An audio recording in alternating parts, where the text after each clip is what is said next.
Hi hello నమస్తే welcome to Telugu 360. మానవ సంబంధాలు ఆగమైపోతూ ఉన్నాయి. భర్త భార్య మధ్యల విభేదాలు తారస్థాయికి చేరుతూ ఉన్నాయి. భార్య మధ్యల విభేదాలు పిల్లలకి ప్రాణాపాయాలను కూడా తీసుకొస్తా ఉన్నాయి. ఈ అంశాల గురించి అయితే మాట్లాడదాం. మనతోని ప్రముఖ సైకాలజిస్ట్ ప్రొఫెసర్ జ్యోతి రాజగారు అయితే ఉన్నారు. మేడం నమస్తే. మేడం నమస్తే. మేడం మానవ సంబంధాలు భార్య భర్తల రిలేషన్షిప్ చాలా మన హిందూ సాంప్రదాయాల్లో చాలా చక్కగా కనిపిస్తా ఉన్నాయి. కానీ ఇప్పుడు కొంత ఇబ్బందికరంగా కనిపిస్తా ఉన్నాయి. ఇలా చూస్తూ ఉన్నారు భార్య భర్తల వీళ్ళ మధ్యలో గొడవలు పిల్లల్ని హత్య చేసే వరకు తీసుకెళ్తా ఉన్నాయంటే ఎలా చూస్తూ ఉన్నారు? అదే నిజంగానే భారతదేశం సంబంధాలకి, మానవ సంబంధాలకి పెట్టింది పేరు. మనం చిన్నప్పటి నుంచి చూసుకుంటే మనం విన్నది కూడా ఏంటంటే ఒక కలివిడైన కుటుంబం, కలిసి జాయింట్ ఫ్యామిలీస్ లాగా గానీ, అందరూ కలిసి ఉండడం గానీ, కలిసి ఏదైనా వచ్చిన కష్టం వచ్చినా, సుఖం వచ్చినా ఒకళ్ళతో ఒకళ్ళు పంచుకోవడం గానీ, ఇది మనం ఎప్పటినుంచో చూస్తుంది. కానీ కాలం మారుతున్న కొద్దీ మనం టెక్నాలజీ వైపు వెళ్తున్నాం, ఆధునికంగా అనుకుంటున్నాం కానీ, ఆ వెళ్తున్న క్రమంలో ఎక్కడో మనం డబ్బుకి, మిగతా వాటికి ఇచ్చిన ఇంపార్టెన్స్ మానవ సంబంధాలకి మనం ఇవ్వట్లేదు. అందులో ఎక్కువగా ఇప్పుడు మనం దెబ్బతిన్న సంబంధాలు ఏమిటంటే వివాహ సంబంధాలు. అవును. ఓకే. అది రీజన్ ఏదైనా కావచ్చు. ఎందుకంటే బహుశా ఒకప్పుడు ఏంటంటే పెద్దలు కుదిర్చిన పెళ్ళిళ్ళు. పెద్దలు ఏం చెప్తే అంటే వాళ్ళకి ఒక నమ్మకం ఉండేది ఏంటంటే అమ్మా నాన్న చెప్పారు కాబట్టి అమ్మా నాన్న నా మంచే చూస్తారు, నాకు మంచే చేస్తారు.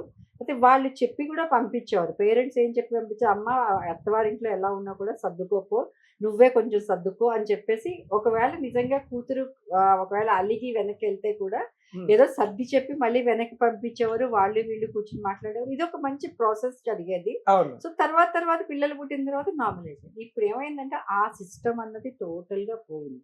ఓకే. ఒకటేంటంటే ముందు అసలు అమ్మాయికి ఏవైనా ఉన్నాయా, రిలేషన్‌షిప్స్ ఉన్నాయా? లేకపోతే అబ్బాయికి ఏదైనా ఉన్నాయా? అన్నది మనం ముందు చూడట్లేదు. వీళ్ళేంటంటే నేను చెప్పాను మా అమ్మాయికి పెళ్లి చేసేద్దాం అనుకుంటున్నాను, పెళ్లి చేసేస్తున్నాను అంతే. సో వాళ్ళ ఒపీనియన్ కూడా అంతా అయిపోయిన తర్వాత నీకు ఇష్టమని అడిగితే వాళ్ళు ఏం చెప్పే పరిస్థితి. నిజంగా ఇష్టం లేదు అని చెప్పినా కూడా వీళ్ళు చేయలేకపోతున్నారు. సో ఫస్ట్ మనకి ఎక్కడ ప్రాబ్లం వస్తుందంటే అసలు అమ్మాయి ఇష్టంతోనే పెళ్ళిళ్ళు జరుగుతున్నాయా లేదా అనేది మొదటి ప్రాబ్లం అవుతుంది. తర్వాత పోయి ఏదో ఒక ఇష్టపడో లేక పెళ్లి చేసుకున్న తర్వాత ఆ కాపురం సరిగ్గా నడుస్తుందా లేదా అని. ఎందుకంటే ఏం జరిగినా కూడా ఇది వరకు ఏదైనా అయ్యి వెనక్కి వస్తే పేరెంట్స్ వద్దమ్మా వెనక్కి వెళ్ళేవారు. ఇప్పుడు పేరెంట్స్ ఏదైనా గొడవ జరిగిందా, పర్లేదమ్మా వచ్చే మేము చూసుకుంటాంలే, ఇన్ని సంవత్సరాలు మేము చూసుకున్నాం కదా, నువ్వు చూసుకోవచ్చు. అదే అమ్మాయి వర్కింగ్ అనుకోండి, ఇంకా అసలు వెనక్కి వెళ్ళే పరిస్థితే కనిపించదు. ఓకే. అంటే అబ్బాయిల తప్పు లేదు అని అన్నాను. అబ్బాయిల తప్పు అప్పుడు ఉంది, ఇప్పుడు ఉంది. కానీ ఇప్పుడు మారుతున్న దాంట్లో ఏంటంటే అమ్మాయిలు ఒకసారి ఆ పుట్టింటికి వెళ్ళిన తర్వాత పేరెంట్స్ నచ్చచెప్పి పంపించడం అనేది చాలా తక్కువ సార్లు జరుగుతుంది.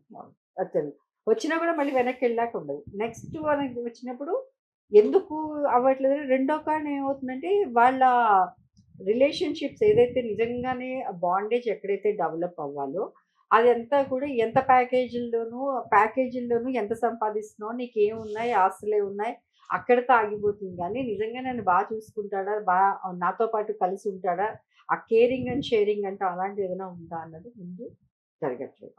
ఇంకోటి మేడం, మనం టెక్నాలజీ పెరుగుతా ఉందని హ్యాపీగా ఉండాలా, లేకుంటే టెక్నాలజీ పెరుగుతున్న కొద్దీ సమస్యలు పుట్టగొడుగు లెక్క పెరుగుతా ఉన్నాయని బాధపడాలా?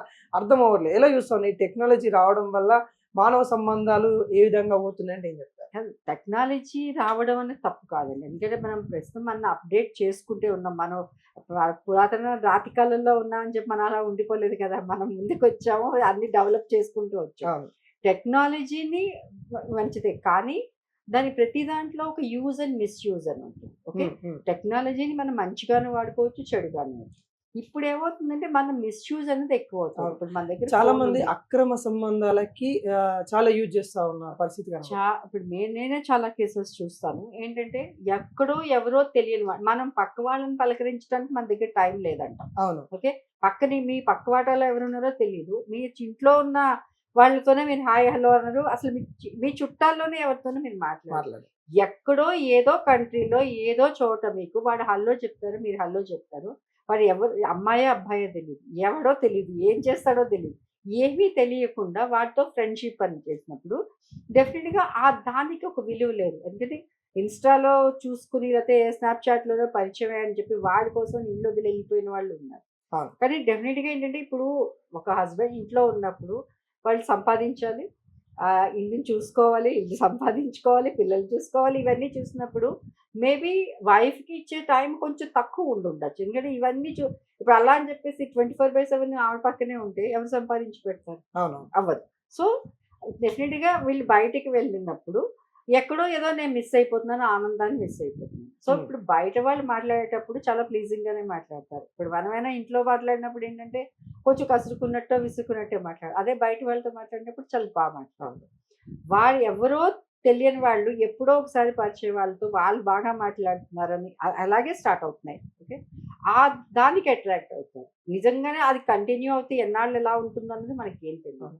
సో ఒక టెంపరరీ సుఖం కోసం, ఒక టెంపరరీ ప్లెజర్ కోసం అని చెప్పి ఒక మంచి బంధాన్ని మనం మన చేతిలో పాడు చేసుకున్నాం. చాలా మంది ఆడవాళ్ళు చేసే తప్పు అదే అయిపోతారు. ఇంకొక విషయం మేడం, మొన్న గత నెల క్రితము మన హైదరాబాద్లోనే చూసాం, గెట్ టుగెదర్ పార్టీ 10 years తర్వాత ఫ్రెండ్స్ కలిశారని, వాళ్ళకి ఆ కలవడం అక్రమ దారి తీసిందని, ముగ్గురు పిల్లల్ని కూడా పెరుగులో విషం పెట్టి చంపాలని ఆ తల్లి ప్రయత్నం చేసింది. అంటే వాళ్ళ పిల్లలు కూడా మరణించారు. అంటే ఇలా చూస్తూ ఉన్నారు. ఆ తల్లికి కూడా 1% అంటే కొద్దిగా కూడా పిల్లల మీద జాలి కానీ, లేకుంటే మరణించిన తర్వాత ఎమోషనల్ కానీ ఏమీ లేకపోవడం ఇలా చూస్తూ ఉన్నారు. అది అది ఒక పర్సనాలిటీ డిజార్డర్ కిందే మనం తీసుకోవాలి. ఎందుకంటే మనం అమ్మ అన్న పదమే చాలా తేనని పదం. అవును. అసలు మామూలుగానే బయట వాళ్ళ పిల్లల్ని కానీ మనం ఎవరినైనా అమ్మ అని పిలిచినప్పుడు అసలు బయట వాళ్ళ పిల్లల్ని మనం తీసుకుంటాం. అలాంటి నువ్వు కన్న పిల్లల్ని, సొంత పిల్లల్ని చంపుతున్నారంటే అంటే అసలు నిజంగానే ఆ రిలేషన్షిప్ ఏదైతే ఉందో అడ్డుగా ఉన్న భర్తను కూడా చంపాలని ప్రయత్నించారు. యాక్చువల్లీ ఆయన లక్కీలీ ఎస్కేప్డ్, కానీ లేదంటే కానీ అయిపోయి ఉండేదేమో, ఇంకొన్నాళ్ళు కలిసి ఉంటే అది కూడా అయ్యేదేమో. కానీ అంత కర్కశంగా తల్లులు ఉంటున్నారు అనడానికి దీనికి మెయిన్ కారణం ఏంటంటే మనం చెప్తున్నాను కదా, ఒక టెంపరరీ ప్లెజర్. అంటే ఇమ్మీడియట్గా, అంటే మనం ప్రతిదీ ఇన్స్టెంట్ అయిపోయింది కదా, మన జీవితం అంతా ఇన్స్టెంట్ ఫుడ్ ఇన్స్టెంట్ కదా. ఇలా కూడా ఏంటంటే నా సుఖం కూడా ఇన్స్టెంట్ సుఖం అన్నమాట. ఎందుకంటే పిల్లలు పిల్లలు నాకు అడ్డుగా ఉండొచ్చు, కానీ అడ్డుగా ఉంటారు. అసలు నిజంగానే వాటితో అంత ఇంట్రెస్ట్ ఉంటే నువ్వు ఇంకో రకంగా వాళ్ళు విడాకులు ఇచ్చుకొని వెళ్ళు, ఇంకేదైనా చెయ్యి. ప్లస్ ఆ వెళ్ళిన వాడి దగ్గర కూడా నువ్వు అది ఏదైనా ఉంటుందా అంటే లేదు. ఇప్పుడు ఏం జరిగింది, పిల్లల్ని చంపిన తర్వాత వెళ్ళి జైల్లోనే కూర్చోవలసి వచ్చింది కదా. ఇప్పుడు నువ్వు ఏదైతే కోరుకున్నారో, వాళ్ళు ఏదైతే సుఖం అనుకున్నారో ఆ సుఖం కూడా వాళ్ళకి లేదు. అంటే తను కొన్ని వెబ్సైట్లు కూడా చూసింది అన్నట్టు కూడా తెలుస్తా ఉంది. అవన్నీ చూసి కూడా ఆమె కనీసం కూడా పోలీసు వాళ్ళు సమాధానము ఏ విధంగా అడగాలి, పోలీసు వాళ్ళకి వాళ్ళు చెప్పినప్పుడు వెల్ ప్రిపేర్గా అయిపోయినట్టు కూడా కనబడతా ఉంది పరిస్థితి. టెక్నాలజీని మనం మిస్యూజ్ గా, అబ్యూజ్ గా మనం ఎందుకు పెడుతున్నానంటే, నిజంగానే మీరు ఒకటి టైప్ చేస్తే హౌ టు కిల్ సంబడి గారు హౌ టు ఇదన్నప్పుడు నిజంగానే వాళ్ళు ప్రోగ్రామ్ డిజైన్ అఫ్కోర్స్ వాడి వృత్తి. ఇప్పుడు ఎవరైతే డిజైనర్ ఉన్నారో వాళ్ళకి అది వృత్తి, డెఫినెట్ గా దాన్ని ఇచ్చేస్తారు. కానీ వాళ్ళు బ్రౌజ్ చేసి ఆ ఇన్ఫర్మేషన్ ఇంకా ఎందుకండి, ఇప్పుడు చాట్‌జిపిటిలో మీరు అంటే మనం ఎంత అడ్వాన్స్డ్ గా ఉన్నామంటే, మీరు ఒక టైప్ చేయండి, మీకు 100 ఆప్షన్స్ వస్తాయి. సో ఎవరికైతే మీకు చేతిలోనే ఒక ప్రపంచం ఉంది, అదే చేతిలో ఉన్న ఫోన్ని మీరు మంచికి వాడచ్చు. కానీ వీళ్ళేంటంటే అది, ఎందుకంటే ఒకవేళ నేను మామూలుగా చంపే కన్నా ఇందులో యూజ్ చేసుకొని చంపితే నేను తప్పించుకోవచ్చు అనే, కానీ కర్మ ఎవరు తప్పించలేదు. కానీ ఇలాంటి మెంటాలిటీస్ ఉన్న వాళ్ళు, వీళ్ళకి నాకు తెలిసినట్టు వీళ్ళకి ఇప్పటికిప్పుడు వచ్చినది ఇదే ఉండదండి. ఇది ఆల్రెడీ ఒక పైల్డ్ అప్ డిస్సాటిస్ఫాక్షన్ అంటాం. అంటే చాలా రోజుల నుంచి లోపల ఒక డిస్సాటిస్ఫాక్షన్ ఉంటుంది. అది బహుశా చుట్టుపక్కల వాళ్ళతో కంపారిజన్ కావచ్చు, లేకపోతే ఎకనామిక్ స్టేటస్ కావచ్చు, లేకపోతే ఇంకా వేరే ఏదైనా కారణాలు కావచ్చు. ఓకే, సో నేను మిగతా వల్ల లేను, మిగతా వల్ల కంఫర్ట్స్ లేవు అని ఈ డిస్సాటిస్ఫాక్షన్ అన్నది expectations from the people, husband కానీ మిగతా వాళ్ళతో, ఇవి ఒక రోజుతో వచ్చినవి కాదండి. ఇది ఇలా పెరిగి పైల్డ్ అప్ అవుతాయి. సో ఒక రోజు ఎప్పుడైనా ఎవరైనా దొరికినప్పుడు ఒక మంచిగా మాట్లాడి ఏదైనా చేయగానే అవుతుందంటే ఇది బయటకు వస్తుంది. ఇంకోటి మేడం, మన వివాహిత బంధంలో మనం చూసుకున్నట్లయితే అటు వీళ్ళది ఎంత అంటే అటు వరుడు వధువు వాళ్ళది ఎంత ఇంపాక్ట్ ఉంటుందో, వాళ్ళని పెంచిన తల్లిదండ్రులు కూడా అంతే బాధ్యత ఉంటుందని కూడా చాలా తెలుసా ఉంది. కానీ ఇప్పుడున్న జనరేషన్ చిన్న బిడ్డకి ఇందాక మీరు చెప్పినట్టుగా వాళ్ళ చిన్న ప్రాబ్లం అయినా కానీ వచ్చేసి అని ఎంకరేజ్ చేస్తూ ఉన్నారు. అలాంటి వాళ్ళకి మీరు ఏం చెప్తారు? See, నిజంగా కొన్ని ఇష్యూస్‌లో మేము చూసాం కేసెస్‌లో. ఎందుకంటే నిజంగానే అమ్మాయి అక్కడ సఫర్ అవుతుంది. అలాంటప్పుడు మేమే చెప్తాం. అమ్మాయిని అక్కడ ఉంచకండి. ఎందుకంటే ఇంకొన్నాళ్ళు అక్కడ ఉంటే అమ్మాయి మీకు మనిషిగా రాదు, శవంలా వస్తుంది. హ్మ్. అలాంటి కేసెస్ చూసినప్పుడు మేమేం చెప్తామంటే, లేదమ్మా ఇది చూస్తాం.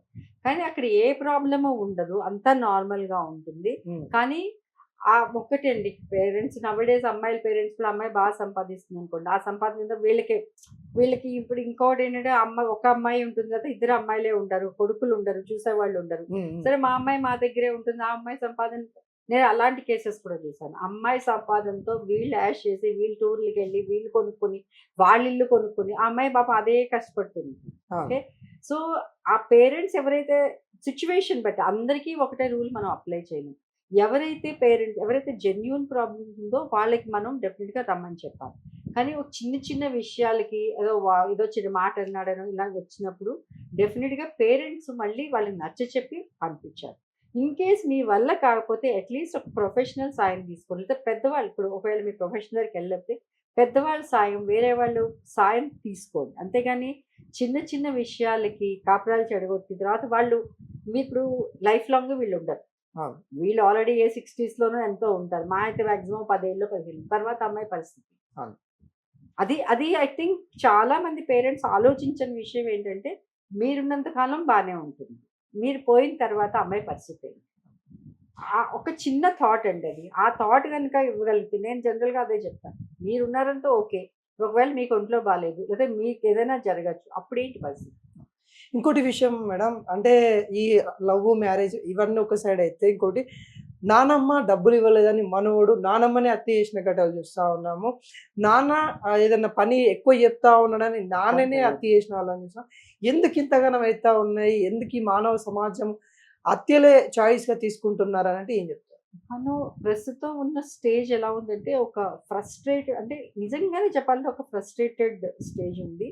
ప్రతి ఒక్కళ్ళలో కూడా నాకు ఈ లైఫ్ కన్నా బెటర్ లైఫ్ బెటర్ కావాలి. లైఫ్. ఇంతకన్నా ఇంకేదైనా నాకు దొరుకుతుందేమో. నిజంగానే అండ్ ఈజీ మనీ. ప్రతి ఒక్కళ్ళకి కూడా కష్టపడకుండా డబ్బులు రావాలి. ఓకే. ఇప్పుడు ఇంత బెట్టింగ్‌లు గాని, లేకపోతే మనం ఇవన్నీ చూస్తున్నాం కదా! బెట్టింగ్స్ డబ్బులు పెట్టిన వాళ్ళు ఆత్మహత్యలు చేసుకున్న వాళ్ళు చాలా మంది ఉన్నారు. ఇప్పుడు నానమ్మని చంపినా, లేదా నాన్నని చంపినా, ఏం చెప్పినా కూడా ఏంటంటే ఈజీగా మనీ వస్తుంది. హ్మ్. కదా! కానీ వాళ్ళని చంపేయడం వల్ల మీకు నిజంగానే బయటికెళ్ళిపోయి మీరు తప్పించుకోగలుగుతారంటే తప్పించుకోలేరు. డెఫినిట్‌గా ఎక్కడో చోట ఫిక్స్ అయిపోతారు. సో, కొంచెం ఆ ఇంపల్సివ్ థింకింగ్ అంటాం. మన ఇంపల్సివ్ అంటే ఇన్‌స్టంట్‌గా విచక్షణ లేకుండా ఆలోచన ఏదైతే ఉంటుందో దానికన్నా కొంచెం ప్రతి ఒక్కళ్ళకి ఆ విచక్షణ గనుక ఉండి, అదే ఇది నేను చేసిన తర్వాత ఆఫ్టర్ ఎఫెక్ట్స్ ఉంటాయి కదా! హ్మ్. ప్రతి అవును. జరిగిన తర్వాత, ఇది చేసిన తర్వాత ఒకవేళ నేను పెట్టుబడితే ఏమవుతుంది అన్న ఒక్క థాట్ గనుక ఒక్క నిమిషం ఆలోచిస్తే ఇలాంటివన్నీ మనం ఆపొచ్చు.